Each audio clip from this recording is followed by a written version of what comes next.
السلام عليكم ورحمة الله وبركاته. أهلا وسهلا بكم في فيديو جديد من قناة لاب لايف. مبدئيا وحشتونا جدا، وحشنا ان احنا ننزل فيديوهات جدا، بقالنا تقريبا اسبوعين مش بننزل اي فيديوهات، ولكن ان شاء الله هنحاول الفترة اللي جاية ان احنا ننزل فيديوهات اكتر قدر المستطاع. فيلا بينا ندخل في صلب الموضوع على طول عشان ما نطولش في المقدمة.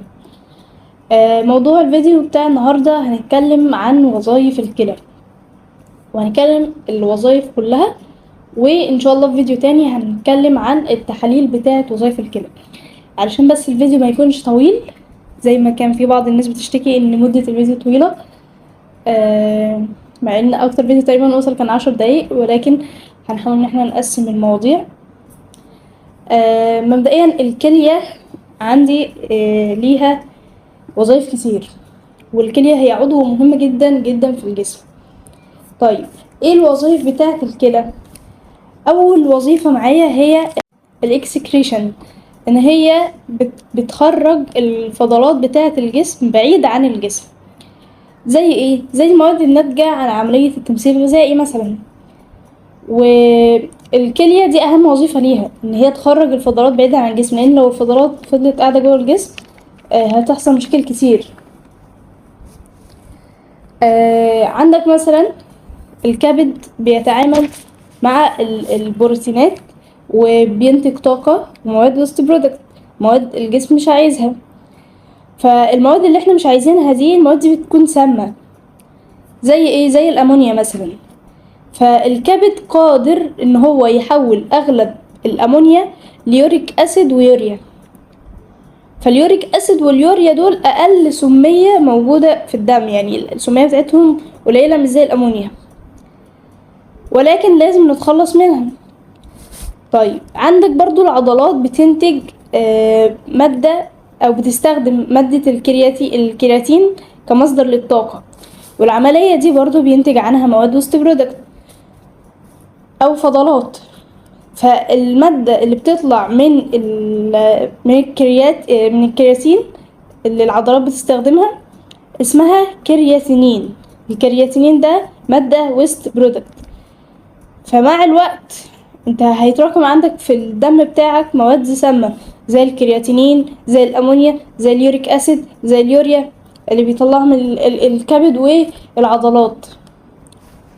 فتيجي بقى هنا دور الكلى. الكلى بتاخد المواد دي كلها وتدوبهم في المية وتنزلهم بره الجسم عن طريق البول. يعني شوف سبحان الله، الكبد بينتج لك مواد انت مش محتاجها، والمواد دي لو فضلت موجوده في جسمك هتضرك. العضلات بتنتج لك ماده انت مش محتاجها، ولو فضلت موجوده في جسمك هتضرك. فلولا الكليه انت المواد دي هتفضل موجوده في جسمك وهتضرك وهيجي لك امراض كتير. فالكليه بتاخد المواد دي كلها تدوبها تدوبها في الجسم وتنزلهم على هيئه البول.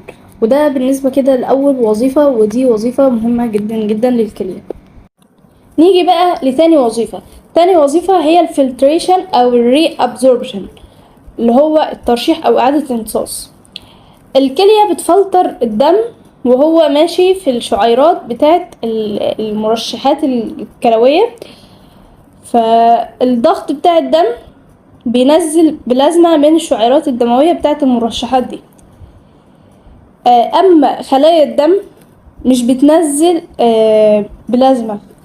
ليه؟ عشان حجمها كبير.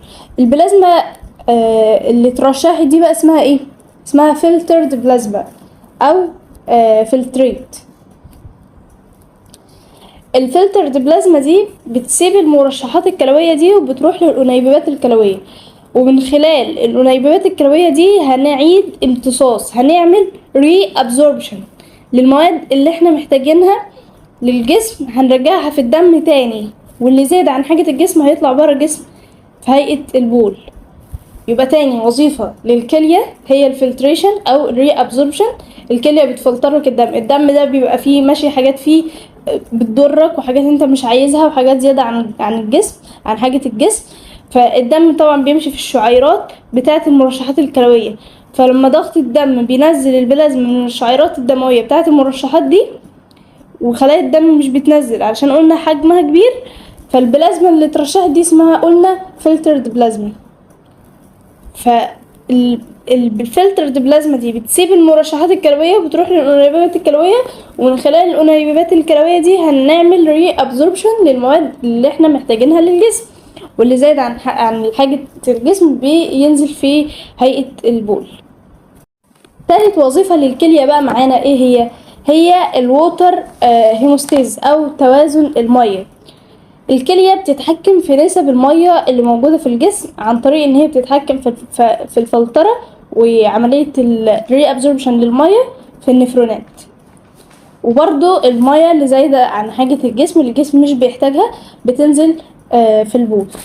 يبقى احنا لغايه دلوقتي قلنا 3 وظائف للكلى. قلنا اول وظيفه هي الاكسكريشن، تاني وظيفه الفلتريشن، تالت وظيفه الووتر هيموستاسيس. رابع وظيفه ودي مهمه جدا جدا جدا هي البي اتش بالانسنج. البي اتش بالانسنج ده اللي هو التحكم في درجه الحمضيه والقاعديه. الكليه بتنظم البي اتش بتاع الجسم كويس جدا عن طريق ان هي بتتحكم في الفلتره بتاعه ايونات الهيدروجين وايونات البيكربونات. الايونات الهيدروجين والبيكربونات دول الاتنين كويسين جدا، اقدر ان انا اتحكم بيهم في البي اتش بتاعه الدم. يبقى برضو الكليه بتدخل او ليها وظيفه التوازن بتاع درجه الحمضيه والقاعديه بتاعه الجسم. بتتحكم فيها ازاي؟ عن طريق الايونات بتاعه الهيدروجين والبيكربونات الفلتره بتاعتهم. خامس وظيفه للكليه، وكل الوظائف مهمة جدا بس دي بقى مهمة جدا جدا، هي ايه؟ هي الالكترولايتس هيموستاسيس. الكلية بتلعب دور مهم جدا في توازن العناصر اللي في الدم. ايه العناصر اللي بتكون في الدم؟ مثلا ايونات الصوديوم. ايونات الصوديوم دي 99% بيحصل له ري ابزورب او بيعاد امتصاصه من النفرونات للدم تاني، والكليه بتتعامل برضو مع عناصر تانية زي ايونات البوتاسيوم مثلا، لدرجه ان 70% منها بيحصل له ري ابزوربشن للدم تاني. وعندك برضو عناصر تانية زي ايونات الكالسيوم ده اغلبه بيعاد امتصاصه. يبقى ايونات الصوديوم بوتاسيوم كالسيوم وباقي العناصر دي مهمه جدا للجسم. مين اللي بيتحكم فيها؟ الكليه هي اللي بتعمل بالانس للعناصر دي في الدم، علشان لو عنصر مثلا زي الصوديوم زاد عن حده في الجسم هيضرك، عنصر زي البوتاسيوم زايد عن حده في الجسم هيضرك، عنصر زي الكالسيوم. فاي عنصر هيزيد عن حده او هيقل عن قدره احتياج الجسم ليه هيضرك وهيأذيك. فالكليه بتعمل توازن للعناصر دي. يبقى احنا لغايه دلوقتي قلنا 5 وظائف للكليه. سادس وظيفه للكليه هي البلاد بريشر ريجوليشن او تنظيم ضغط الدم. عن طريق ايه؟ عن طريق ان الكليه برضو بتتحكم في مستويات ايونات الصوديوم والميه عن طريق انزيم بتنتجه اسمه رينين. طيب مش واخد بالك من حاجه؟ الرينين دي جايه من ايه؟ جايه من رينال. يبقى الكليه هي اللي بتنظم لك ضغط الدم عن طريق ان هي بتتحكم في مستويات ايونات الصوديوم والميه. ليه طب بتتحكم في الميه؟ يعني ما هي الميه، مش الميه شريان الحياه والميه مهمه جدا والميه انا محتاجها؟ لا، ما هو الدم ده ميه، الدم اللي في جسمك ده هو عباره عن ميه. فلو نسب واحجام الميه زادت حجم الدم هيزيد، وبالتالي ضغط الدم هيزيد، وبالتالي انت هتلاقي نفسك تعبان ويقولك الضغط عالي وانا مش قادر ودايخ وبتاع. يبقى الكلية بتتحكم في ضغط الدم بتاع الجسم. طيب سابع وظيفة ودي مهمة برضو هي الهرمونز. هو الكلية ممكن تكون غدة؟ سؤال كده انت ممكن تسأله لنفسك وانت قاعد يعني بتذاكر مثلا اناتومي او بتذاكر ايا كانت المادة. الكلية ممكن تكون غدة؟ ممكن تكون غدة. ازاي بقى ممكن تكون غدة؟ هي مش الكلية دي بتنتج لك هرمونات؟ بتنتج لي هرمونات. طيب بتنتج لك هرمونات زي ايه؟ زي الاريثروبويتين وزي الكالسترول. الكالسترول ده الهيئة النشطة لفيتامين دي. طبعا احنا عندنا inactive فورم لفيتامين دي اللي هو الشكل بتاع فيتامين دي ما بيكونش نشط. الكلية بقى بتنشط فيتامين دي ده وبعد ما يبقى نشط يجري عن طريق الدم ويروح للامعاء ويقول لها يا امعاء امتصي كالسيوم كتير من اكل الشخص ده. فشوف بقى الهرمون ده مهم جدا ازاي للجسم. يبقى نقول تاني باختصار، الكالسترول ده الهيئة النشطة لفيتامين دي. احنا قلنا ان عندنا ان اكتيف فورم لفيتامين دي، الكلية بتنشطه وبعد ما بيبقى نشط بيجري عن طريق الدم يروح للامعاء يقول لها يا امعاء امتصي كالسيوم كتير من اكل الشخص ده، فالامعاء تمتص الكالسيوم فجسمك يستفيد من الكالسيوم. انت بقى لو مبتاكلش حاجة فيها كالسيوم ومتشربش الحاجات اللي فيها كالسيوم، انت عظمك يعني هيبوظ وهيتعب. ليه؟ لان انت مش بتدي جسمك كفايته اصلا من الكالسيوم. فعشان كده الكالسيوم مهم جدا للجسم. تاني هرمون اللي بتنتجه الكلية هو الاريثروبويتين. اريثرو يعني احمر، بويتين يعني ينتج احمر. ينتج احمر ازاي؟ بص بقى، الكلية دي عاملة زي جهاز الاكسيميتر اللي هو بتقيس نسب الاكسجين في الدم. فلو الاكسجين في الدم قل، يعني حصل هايبوكسيا، بتبدأ على طول الكلية تنتج هرمون الاريثروبويتين اللي من اسمه بيروح العظم يقول له انتج خلايا دم حمراء كتير علشان يبقى عندي هيموجلوبين كتير.